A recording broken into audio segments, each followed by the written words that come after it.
दो बड़े एलिमेंट्स हैं।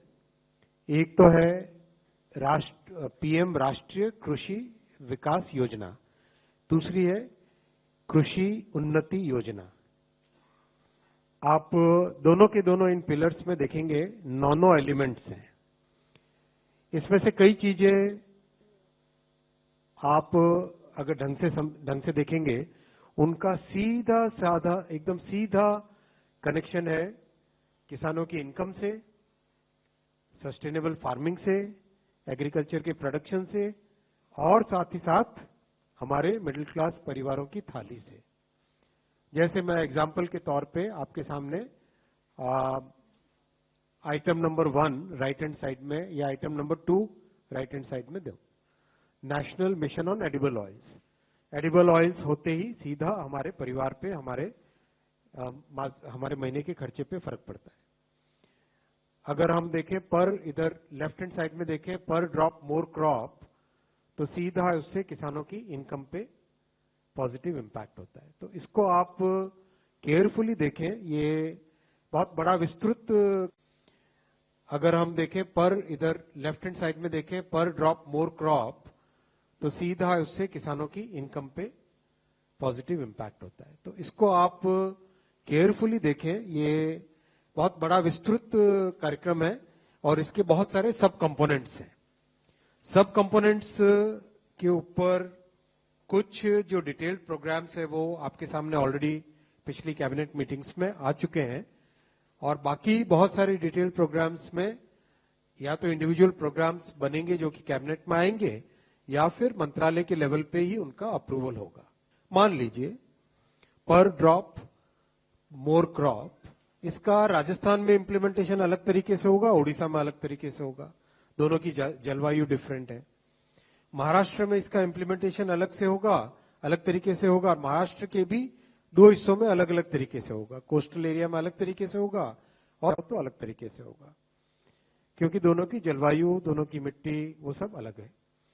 तो ये सोच के बहुत फ्लेक्सिबल तरीके से इसको इंप्लीमेंट करना है, वैसा इस पूरे आज के कैबिनेट अप्रूवल में आई है बात।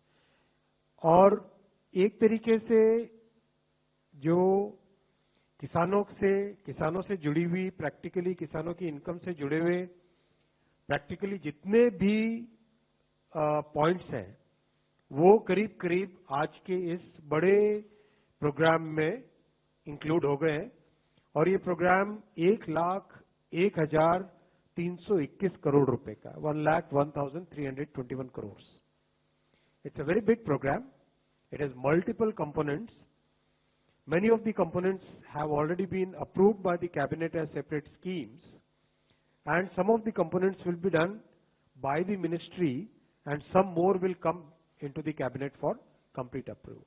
But overall, this creates a complete package or a complete umbrella or a complete bouquet of schemes for the farmers, for increasing their incomes and for making sure that the middle class families, the food security for middle class families is maintained. ये सारा एक बहुत बड़ा, इसमें आप individual देखें तो soil health के बारे में, सॉइल की फर्टिलिटी, जो रेनफेड एरियाज है उसके डेवलपमेंट के लिए, और जो हमारी ट्रेडिशनल किसानी का तरीका है उसमें इंप्रूवमेंट लाना, मैकेनाइजेशन के लिए, पर ड्रॉप मोर क्रॉप यानी एफिशिएंट यूज ऑफ वाटर के लिए, एग्रो फॉरेस्ट्री, क्रॉप्स में डाइवर्सिफिकेशन, हर तरीके से नई नई अगर इंडिविजुअल प्रोजेक्ट कोई राज्य लेके आना चाहे तो उसके लिए डीपीआर वो बना के लेके आए। मान लो किसी पर्टिकुलर स्टेट, मान लो केरला में पर्टिकुलर एक स्पेशल प्रोग्राम बनाना चाहे केरला, तो उसका डीपीआर बना के लेके आए। आसाम में कोई अलग तरह का कोई नया इनोवेशन करना चाहे, डीपीआर लेके आए, इस स्कीम के अंडर उनका अप्रूवल हो जाता है।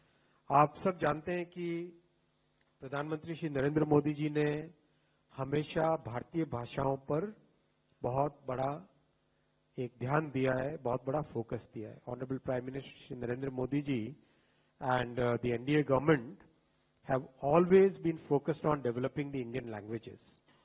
अपनी भाषा में हम गर्व करें और अपनी भाषा में एजुकेशन हो, अपनी भाषा में बातचीत में डेली में लाएं, हर तरीके से अपनी भाषाओं को, चाहे वो तमिल हो, चाहे तेलुगु हो, चाहे मलयालम, चाहे भोजपुरी, चाहे मैथिली, चाहे उड़िया, असमीज, गुजराती, मराठी, पंजाबी, कोई भी भाषा हो, अपनी भाषा में हम गर्व करें and be very aware of what our rich heritage was, what our culture was and how do we bring that same जो हमारे कल्चर की समृद्धि, उस कल्चर की समृद्धि को आज कैसे लाए। इस पे आज बहुत बड़ा फैसला लिया गया है।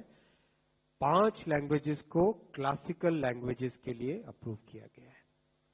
5 लैंग्वेजेस, मराठी, पाली, प्राकृत, असमीज और बंगाली, इन 5 लैंग्वेजेस को क्लासिकल लैंग्वेजेस का दर्जा दिया गया है। And there is a very important linguistic experts committee, very well read people, बहुत जो deeply knowledge रखते हैं languages के बारे में, linguistics के बारे में, script के बारे में, हमारा जो ancient text है उसके बारे में। और classical language बनना मने बहुत बड़ी गौरव की बात है और इसके पीछे पूरी साइंस है। 1500 से 2000 साल तक का उस लैंग्वेज में लिटरेचर है, उस लैंग्वेज की एक कंटिन्यूटी है, लैंग्वेज के बहुत सारे पुराने टाइम के इंस्क्रिप्शंस हो, कई जगह स्टोन्स पे है, कई जगह पेपर पर है, कई जगह ताड़पत्र पे है, कई जगह पे ओरल ट्रेडिशन से है।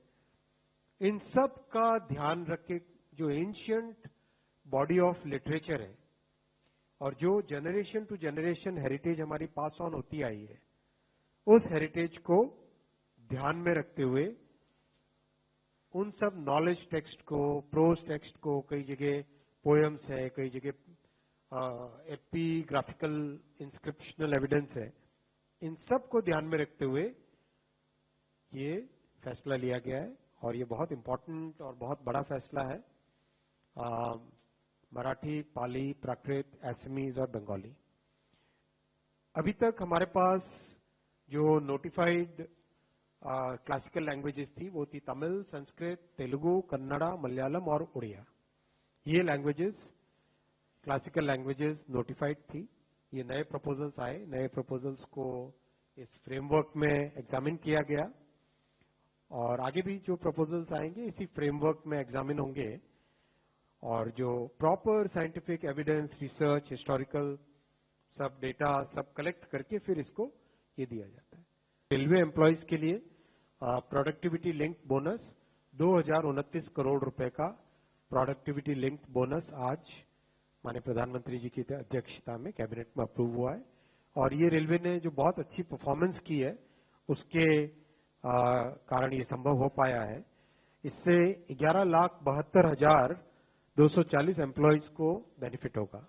रेलवे में आज अगर एम्प्लॉयज की हम संख्या देखें तो कुल मिला के 13,14,992 13,14,992 एम्प्लॉयज हैं एज ऑन 31/3/2024, 31 मार्च 24 का ये नंबर है और इसमें करीब 1,19,952 तो लास्ट फाइनेंशियल ईयर में ही ज्वाइन किए और वो अगर आपको ध्यान होगा करीब 1,54,000 के आसपास टोटल रिक्रूटमेंट किया गया था पिछले 2-2.5 वर्षों में।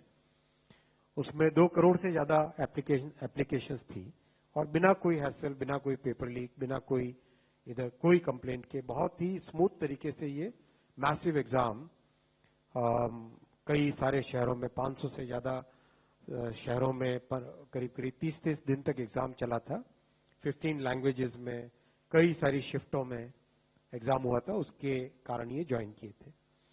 इसमें भी रेलवे के एम्प्लॉयज के साथ मिलके जो बना हुआ है फॉर्मूला, उसमें आउटपुट इनपुट यानी कितना आप इनपुट देते हो उससे कितना आउटपुट आ रहा है। मान लो कितने लोकोमोटिव लगाए तो कितना आगे पैसेंजर्स और कार्गो वो सिस्टम खींचता है। वैसे ही ऑपरेटिंग रेशियो यानी कॉस्ट कितनी है और आपकी रेवेन्यू कितना है, इन सब का ध्यान रखते हुए इन दोनों को 50-50% वेटेज दिया गया है। इस फॉर्मूले से 76 डेज का बोनस बनता है, लेकिन आज कैबिनेट ने 78 डेज का बोनस अप्रूव किया है in recognition of all the good work that railway employees are doing. अभी वैकेंसीज 58,642 है, जिसमें अभी रिक्रूटमेंट का काम चल रहा है। और मैं ये नंबर इसलिए रखा क्योंकि विपक्ष की तरफ से बार बार एक बहुत एक छोटा नंबर डाल के लोगों को भ्रमित करने का प्रयास चलता रहता है। कभी कोई 20,000 बोलता है, कोई 25,000, कोई किसी भी तरह का कोई एक गलत नंबर डाल दो और फिर बाद में उसको गलत को आगे प्रसारित कर दो। इस तरह की उनका प्रयास चल रहा है, इसलिए ये नंबर आपके सामने रखा। As on today this number is 58,642 vacancies पे आज की तारीख में रिक्रूटमेंट का प्रोसेस चल रहा है। और एनुअल कैलेंडर से चल रहा है, जो कि 50-60 साल से नहीं हो पाया था, वो मोदी जी ने अपने कार्यकाल में किया। रेलवे के लिए एनुअल कैलेंडर बनाया, जिसमें जनवरी से मार्च के क्वार्टर में एक प्रकार का एक कैटेगरी का रिक्रूटमेंट, अप्रैल से जून के क्वार्टर में दूसरा, जुलाई से अक्टूबर में, जुलाई से सितंबर के क्वार्टर में तीसरा और अक्टूबर से दिसंबर के क्वार्टर में चौथे कैटेगरी का रिक्रूटमेंट प्रोसेस चालू है। What does Haryana's youth want? What's the political mood of the region? Will these assembly elections correspond to Lok Sabha election results?